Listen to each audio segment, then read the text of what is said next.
Mr. President, as people all over this country understand, we are a nation today that faces enormous crises. Sadly, the continuing resolution passed Tuesday in the U.S. House, and which will come to this body very shortly, not only does nothing to address these crises, but in fact, it makes a bad situation much worse. Today, at a time when we have more income and wealth inequality than we have ever had in the history of this country, 60% of our people are living paycheck to paycheck. And what that means, Mr. President, I grew up in a family living paycheck to paycheck. It means that people are worried about how they're going to afford housing. What happens if their landlord raises the rent? People go to the grocery store and they see the high price of food and wonder how they're going to feed their kids. People are looking at the outrageous cost of child care, but you need child care if you're going to go to work. How can you afford child care? Our health care system is dysfunctional.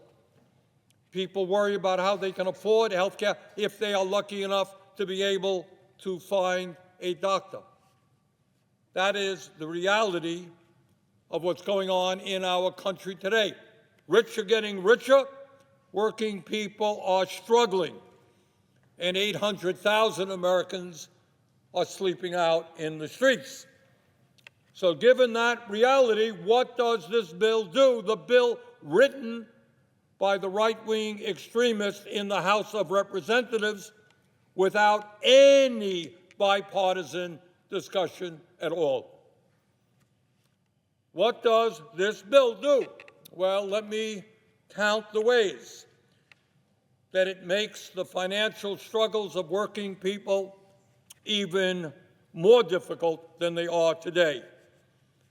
And it does all of that, Mr. President, to lay the groundwork for massive tax breaks for Elon Musk and the billionaire class. For a start, some 22% of our seniors in this country are trying to survive on $15,000 a year or less, which to me is really quite incredible. I don't know how anybody, let alone a senior, survives on $15,000 a year or less. Half of our seniors are trying to survive on $30,000 a year or less. So what does the Trump-Musk administration do to address the terrible economic pressures on seniors all over America? Well, they got a brilliant idea. They illegally fire thousands of workers at the Social Security Administration with plans to cut that staff in half.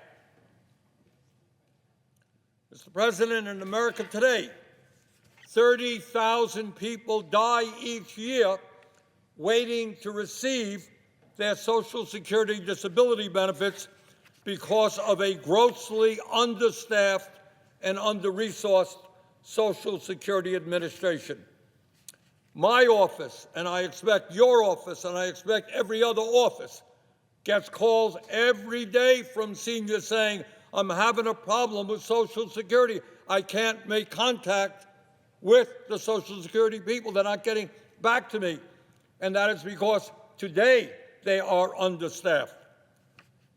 If Musk and Trump get their way, and the Social Security Administration staff is cut in half, nobody can deny that that is a death sentence for many thousands of seniors who desperately need their benefits. Now, Mr. Musk, who's worth a few $100 billion, may not understand that there are millions of seniors in this country who have nothing in the bank, worry every day how they're going to heat their homes or buy the food that they need. And if they can't get the benefits that they need, some of them will in fact die. And let me be clear, when you have Mr. Musk calling Social Security a Ponzi scheme, despite the fact that it has paid out every benefit owed to every eligible American for the last 80-plus years. That ain't no Ponzi scheme.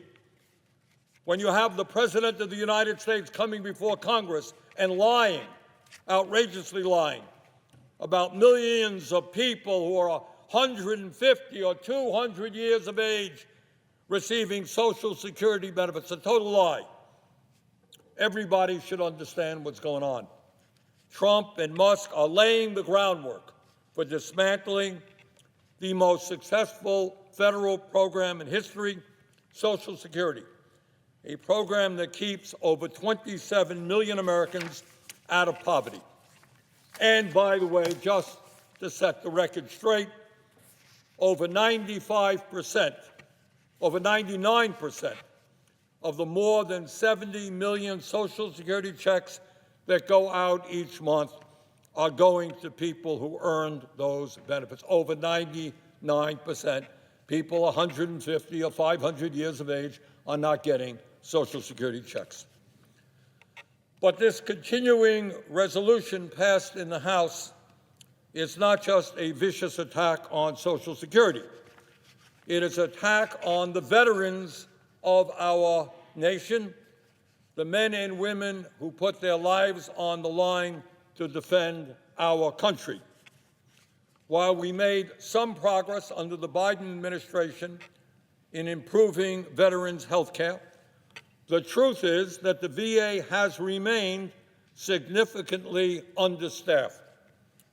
In the fourth quarter of 2024, there were 36,000 vacancies at the VA. We needed 2,400 more doctors, 6,300 more registered nurses, 3,400 more schedulers, 1,800 more social workers, and 1,200 more custodians. So what does the Trump administration and Mr. Musk do to address this very serious workforce shortage? Their answer is that they are threatening to dismantle the VA by firing 83,000 employees. In other words, you got a shortage today, and their solution to the shortage is to fire 83,000 workers. Not only does this CR do nothing to stop that, but it cuts more than $20 billion in funding needed to provide care for veterans exposed to burn pits, Agent Orange, and other toxic substances next year.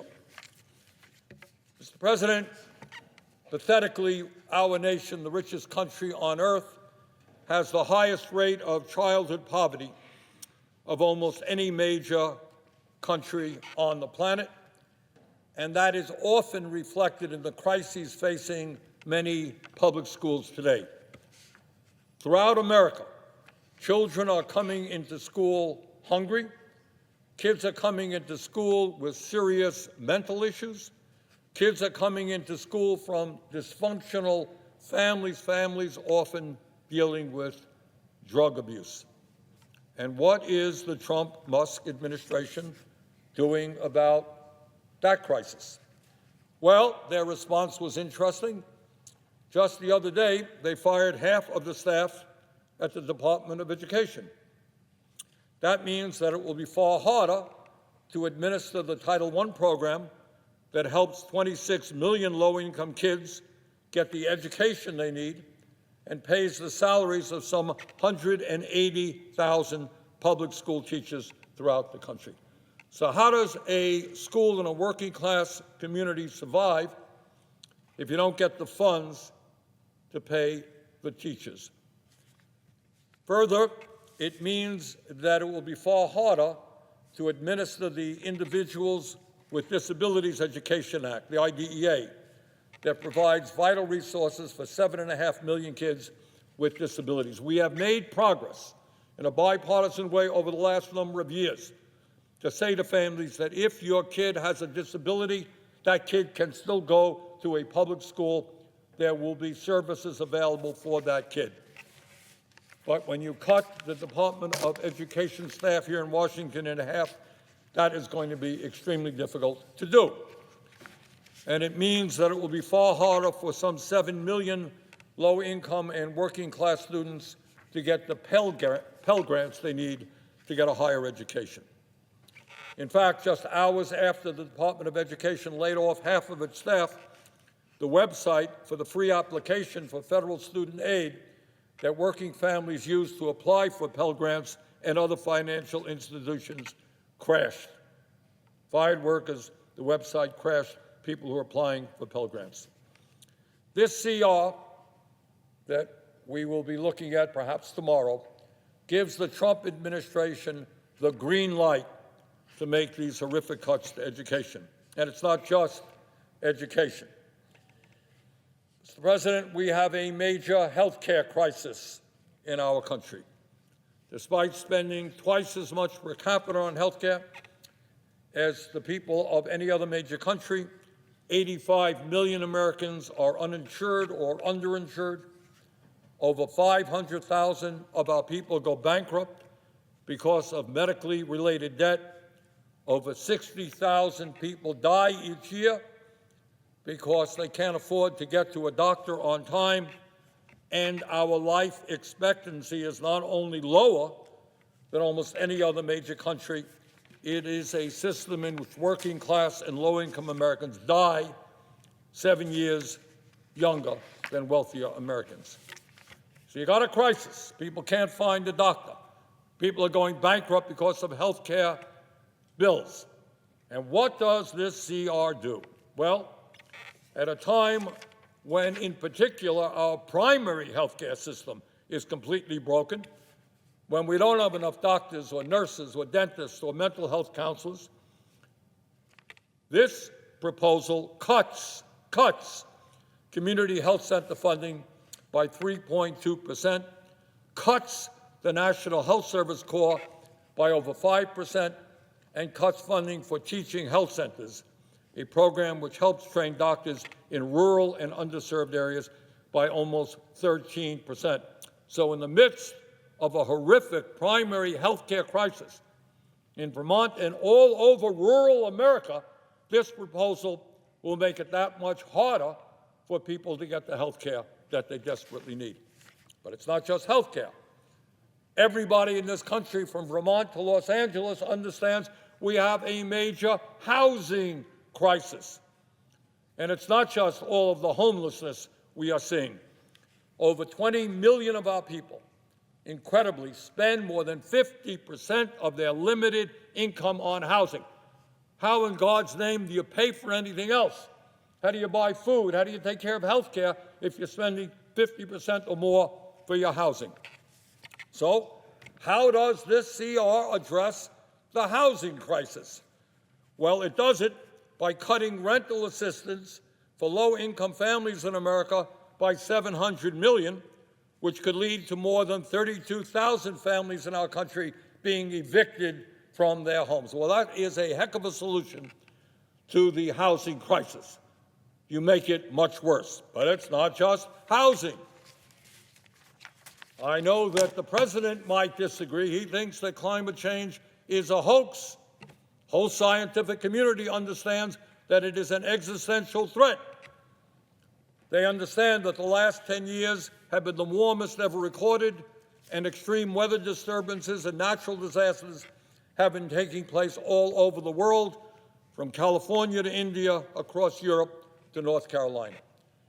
So what does the CR do about the existential threat of climate change?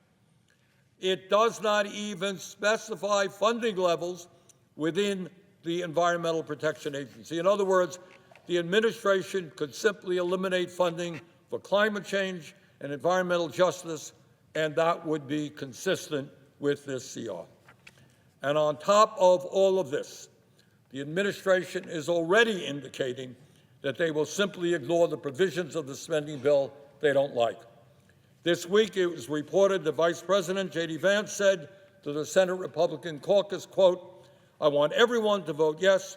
The President under Section 2 will ensure allocations from Congress are not spent on things that harm the taxpayer.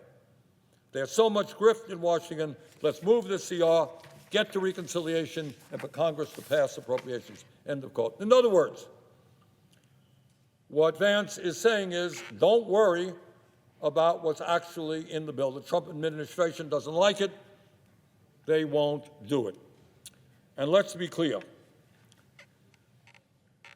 The House CR that was passed in an extremely partisan vote, I think they won by 3 or 4 votes, 1 Democrat out of 200 and whatever, 15 voted for it. The House CR and the Trump administration are doing everything they can to lay the groundwork for more tax breaks for billionaires, paid for by massive cuts to Medicaid, nutrition assistance, housing, and education. So you're looking at a 1-2 punch, a very bad CR, and then a reconciliation bill coming down, which will be the final kick in the teeth for the American people. This legislation that the Republicans are working on, the reconciliation bill, would cut taxes for billionaires in the top 1% by over $1.1 trillion over the next decade. According to a recent study, if all of Trump's so-called America First policies are enacted, the bottom 95% of Americans will see their taxes go up, while the richest 5% will see their taxes go down, way down. I should also mention that that reconciliation bill, which Republicans are working on right now, would also cut Medicaid by $880 billion.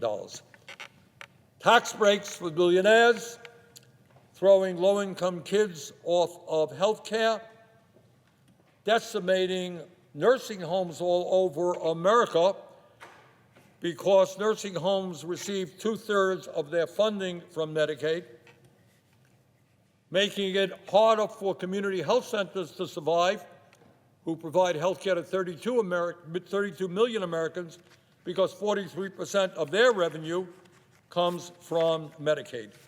Cut Medicaid by $880 billion. You will significantly deteriorate the quality of health care all over America at a time when the system is already broken. Further, the reconciliation bill proposes to cut at least $230 billion from nutrition. Today, nearly 1 out of 5 kids in America rely on federal nutrition programs to keep them from going hungry. And I find it rather remarkable that the richest person on earth, somebody worth hundreds of billions of dollars, that he and his other oligarch friends are working night and day to cut programs for the working people of this country and to actually deny food to hungry kids in America. There is no world, no universe, no religion that would not believe that that is grossly immoral and unacceptable. You don't give tax breaks to the rich and take food away from hungry children. Mr. President, the House CR bill that we will be soon voting on here is a piece of legislation I cannot support. Instead, what the Senate must do is pass a 30-day CR so that all members of Congress, not just the House Republican leadership, can come together and produce a good piece of legislation that works for all Americans and not just the few. We have an opportunity now to serve the American people. We have an opportunity to write something that reflects what people in the Congress feel, what the people in America feel. Now, I go around the country, and just a couple of weeks ago, I held a telephone town hall in Vermont. We are a small state, Mr. President. We only have about 650,000 people.